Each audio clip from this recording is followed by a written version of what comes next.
చాలా చిన్నప్పుడు అనుకుంటా మనకి అమ్మ నాన్న తాతయ్య అమ్మమ్మ నానమ్మ ఈ అనుబంధాలతో పాటు మనకు నేర్పించే ఒక పిలుపు ఏది బావ అనమ్మ బావ అను అని ఒకరు వెంటపడి మరి మనతో అనిపిస్తుంటే ఇంకొకరు వచ్చి బుగ్గ మీద గిల్లుతో అదిగో వాడే నీ మొగుడు మీ బావని పెళ్లి చేసుకుంటావా అని ఆట పట్టిస్తూ ఉంటే ఏమీ తెలియని వయసులో బావని చూసి సిగ్గుపడిపోయేదాన్ని కొన్నిసార్లైతే ఏడ్చేసేదాన్ని సెలవుల్లో బావ వాళ్ళ ఇంటికి వెళ్దామా అని అంటే ఓ వెళ్దామా అని ఎంత పెద్ద కళ్ళు చేసి ఆరాటపడేదాన్నో అలా భలే ఉండేవి చిన్నప్పటి రోజులు. ఇంతకీ బావ పేరు చెప్పలే కదా, మా బావ పేరు అనురామ్. పేరు బాగుంది కదా, వాడికప్పట్లో ఎంత మంచి పేరు పెట్టారో అని కుళ్ళుకునేదాన్ని. హనుమంతుడు రాముడు కలిపితే మా బావ.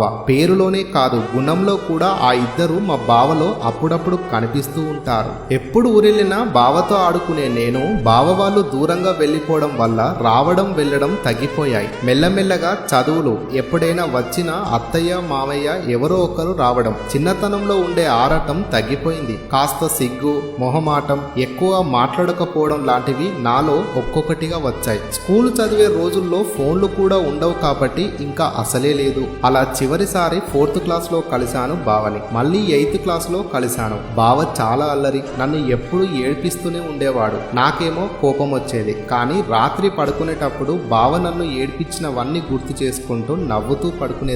నిజంగా బావలు అలా ఏడ్పిస్తూ ఉంటేనే సరదాగా ఉంటుందేమో కదా. అలా ఆ సెలవుల్లో తను మాతో ఉన్నది 3 రోజులే అయినా ఎన్నో క్షణాలు జ్ఞాపకాలు నాకిచ్చి వెళ్ళినట్టు అనిపించింది. అది ప్రేమో ఏమో తెలియని వయసు అప్పుడు. కానీ బావ మీద ఇష్టం కాస్త ఏదో తెలియని ఫీలింగ్ గా మారింది మాత్రం అప్పుడే. ఆ తర్వాత మళ్ళీ కలిసిందే లేదు. తను నాకంటే 2 ఏళ్లు పెద్ద అవ్వడం వల్ల 10వ తరగతి చదువుల్లో మరింత బిజీ అయిపోయాడు. తర్వాత పెళ్లిళ్ళు ఫంక్షన్లు ఉన్నా సరే వచ్చేవాడే కాదు. ఎంతైనా అబ్బాయిలు చిన్నప్పుడు ఎగురుకుంటూ వచ్చేస్తారు. కానీ కాస్త పెద్దయ్యాక కనీసం అత్తయ్య అని పిలవడానికి కూడా ఆలోచిస్తూ పిలుద్దామా వద్దా అనేలా అయిపోతారు. అదే మర్దలు కనిపిస్తే దీన్ని ఏదోలా ఏడ్పించాలి అనుకుంటారు. అస్సలు అర్థమే కాదు. నిజానికి ఆడవారి మాటలకు అర్థాలే వేరంటారు. కానీ మగవారి చూపుల దగ్గర నుండి మాటలు చేతలు పీల్చుకునే శ్వాస కూడా పక్కనుండే మనిషిని బట్టి పీలుస్తారేమో అనిపిస్తుంది. నేను తప్పుగా ఏమనట్లేదు. వాళ్ళ కొంటెతనం మొహమాటం అల్లరి చేష్టలు వాటి గురించి చెప్తున్నాను. సరే